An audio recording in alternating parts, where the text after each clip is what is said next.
ধনধান্যে পুষ্পে ভরা আমাদের এই বসুন্ধরা, শস্য শ্যামলায় ভরা আমাদের এই দেশ।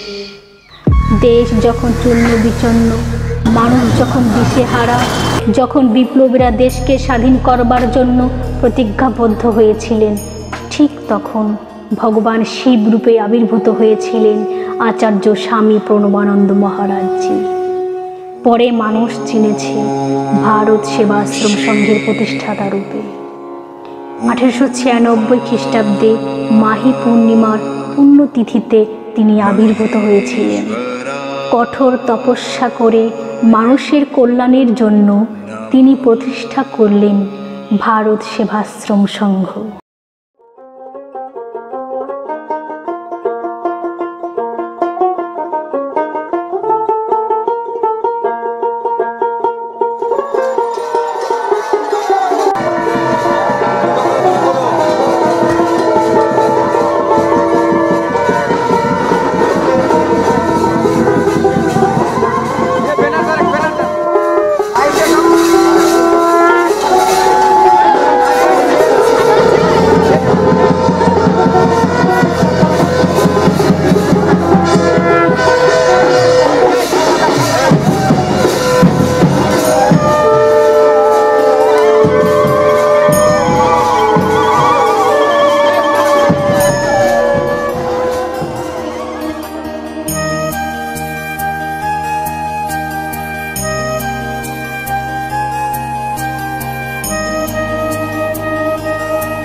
যারা মতুয়া ভাই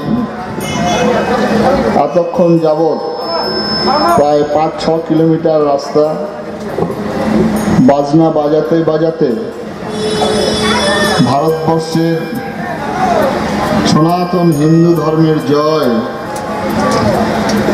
এবং ভারত মাতা কি জয়, বন্দে মাতরম, ভগবান রামচন্দ্র, ভগবান কৃষ্ণের নামের জয় ধ্বনি দিতে দিতে আপনারা এসছেন। আজকে দেবলোক থেকে, ঊর্ধ্বলোক থেকে ভগবান আশীর্বাদ দান করছেন আমাদের সবাইকে। প্রশাসনের অনেক কর্তা ব্যক্তি এসছেন, তাদেরকেও ধন্যবাদ যে তারা একটা এরকম ধর্মসভায়, ধর্মীয় শোভাযাত্রায় তারাও যোগদান করেছেন। তাদেরকে, প্রশাসনের লোককে অনেক সময় অনেক রকম তাদের শোভাযাত্রায় থাকতে হয়, সেই শোভাযাত্রা আলাদা শোভাযাত্রা। এই শোভাযাত্রা দেশ ও মাতৃকার শোভাযাত্রা। এই শোভাযাত্রা ঊনবিংশ শতাব্দীর নবজাগরণের একবিংশ শতাব্দীর বিজয় যাত্রায় তারা অংশগ্রহণ করেছেন। রাজ কথাটি এসছে রঞ্জন ধাতু থেকে উৎপত্তি, আনন্দ দান করে খত ইতি ক্ষত্রিয়, 5টি খত থেকে ত্রাণ করা হচ্ছে রাজনীতি। এই রাজনীতি সেই রাজনীতি নয় বন্ধুগণ। সুতরাং আসুন, যে হিন্দু সমাজ, যে হিন্দু জাতি, যে হিন্দু ধর্মের মানুষ, তারা একটা বিষধর সাপ কামড়ালে মানুষ মারা যায়, সেই সাপকেও দুধ কলা দিয়ে পুজো করে। এই হিন্দু কখনো সাম্প্রদায়িক হতে পারে না বন্ধু। যে হিন্দু একটা পাথরকে তার শিবগালে দুধ কলা দিয়ে পুজো করে, সেই হিন্দু কখনো সাম্প্রদায়িক হতে পারে না বন্ধু।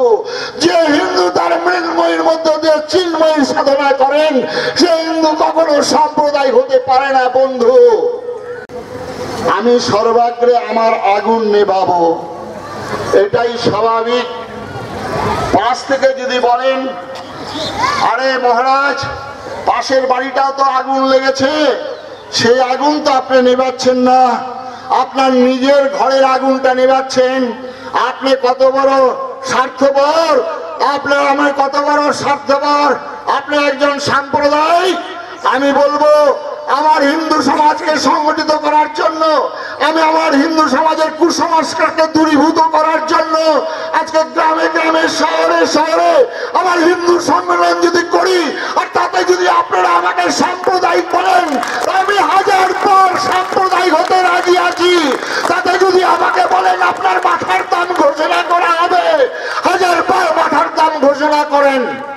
আমি সেই প্রণবানন্দজি মহারাজের শিষ্য, যে প্রণবানন্দজি মহারাজ লোকে জপ করে রুদ্রাক্ষের মালায়, লোকে জপ করে তুলসীর মালায়, কাঠের মালায়।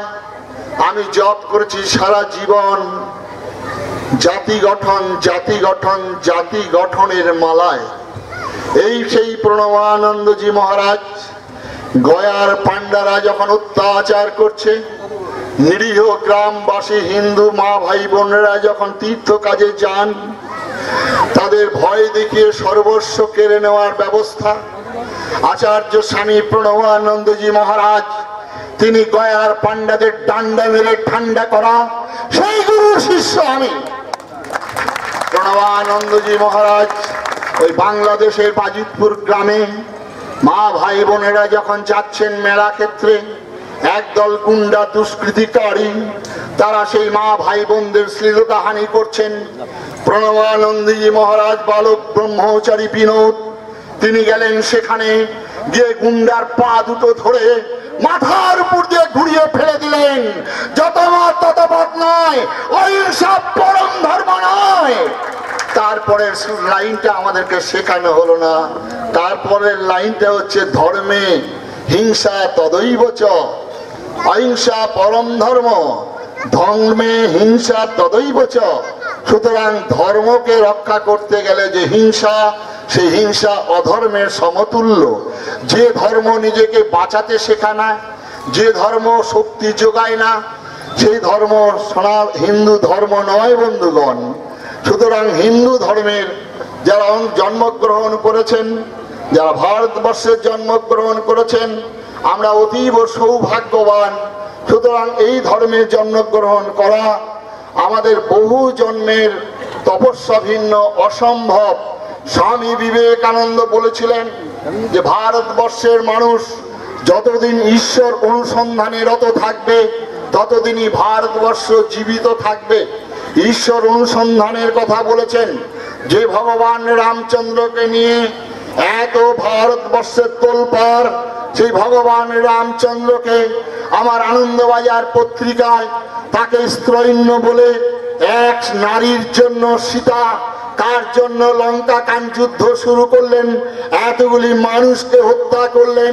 রামচন্দ্র ছিলেন স্ত্রৈন্য, রামচন্দ্র ছিলেন কামুক, এমন ভাষায় আনন্দবাজার পত্রিকায় বেরিয়েছিল। ওই সুস্মিতা আমাদের যিনি, তিনি নিজে 12টা বিয়ে করেছেন, তার কামনা তৃপ্তি হয়নি, আর তিনি সমালোচনা করছেন আমার ভগবান রামচন্দ্রের জন্য। জেনে রেখো, জেনে রেখো ভারতবাসী, যতদিন ভারতবর্ষে একজন হিন্দু বেঁচে থাকবেন, ততদিন তার হৃদয়ে রাম সীতার পুজো হবে, এটা কোনো নিঃস্বাদ করে দিতে পারবে না। তাই বিবেকানন্দ বলেছিলেন, যতদিন ভারতবর্ষের হিন্দু সমাজ ঈশ্বর অনুসন্ধানে রত থাকবে, ততদিন কৃষ্ণ বাঁশি বাজাবেন। এই সনাতন হিন্দু ধর্ম।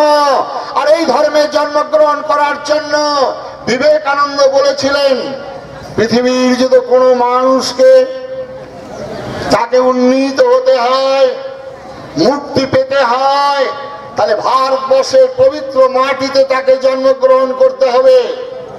বলছেন স্বামী বিবেকানন্দ, আমি সর্বত্র বলি শুধু ভারতবর্ষে জন্মগ্রহণ করলে হবে না বন্ধু, ভারতবর্ষের শাখা সিঁদুর পরিহিত মাতৃগর্ভে জন্মগ্রহণ করলে তবেই হিন্দু ধর্ম সম্পর্কে কিঞ্চিত অনুভব করতে পারবে, নচেত নয়।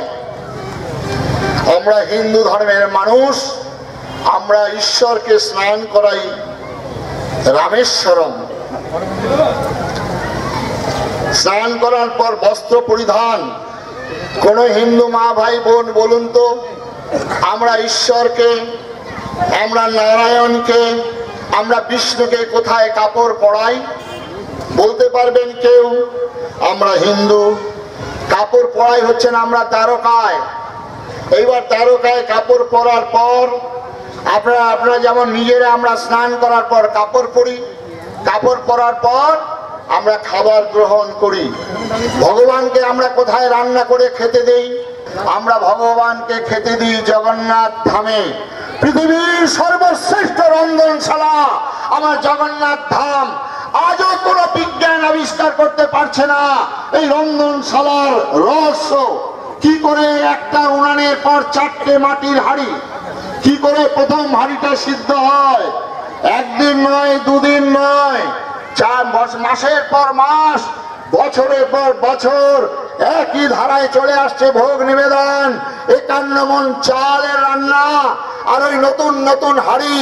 যারা বলেন হিন্দু সমাজ ওই মন্দিরের পেছনে লক্ষ কোটি টাকা খরচা না করে তারা যদি হাসপাতাল নির্মাণ করতেন, তাদের মুখে ঝামা ঘষে দিয়ে বলতে চাই, যাও এই জগন্নাথ ধামে কত লক্ষ কোটি মানুষ ওই জগন্নাথ ধামকে কেন্দ্র করে তার জীবন নির্বাহ করছেন। একবার কল্পনা করবেন, এটাই হচ্ছে পুরীর বিখ্যাত জগন্নাথ ধাম, পৃথিবীর বিখ্যাত রন্ধনশালা।